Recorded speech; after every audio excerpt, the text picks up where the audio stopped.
જય જવાન જય કિસાન। આજે કચ્છની સફર પૂરી કરી છે અને હજી અમારું ઘર તો આવ્યું નથી, પણ અમારું ફાર્મ હાઉસ આવી ગયું છે।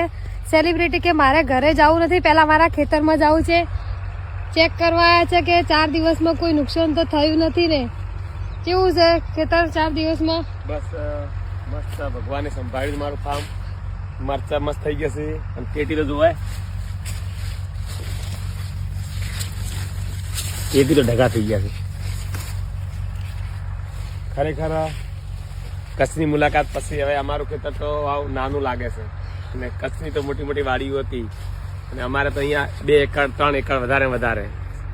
ખરેખર અમારી ખેતી પણ સારી છે અને કચ્છની મુલાકાત મને બહુ મજા આવી છે। જય જવાન જય કિસાન। કચ્છમાં પણ બહુ મજા આવી ગઈ છે ને અમારું ખેતર પણ હવે બહુ સારું થઈ ગયું છે। તો ચલો, ઘરે પણ બધા રાહ જોઈ રહ્યા છે, અમે તો અમારા ખેતરમાં જ ઉતરી ગયા છે। જય જવાન જય કિસાન। જય જવાન જય કિસાન। કાલ હોજે મેં કચ્છની સફર પૂરી કરી છે અને આજે અમારા ખેતરની સફર ચાલુ કરી છે। ખરેખર 4 દિવસમાં ચોળી તો વેણવાનું ચાલુ હતું, પણ આજ તો એટલી વેણવાની છે કે લગભગ ઘરે ખાવા જવાનો ટાઈમ મળશે નહીં।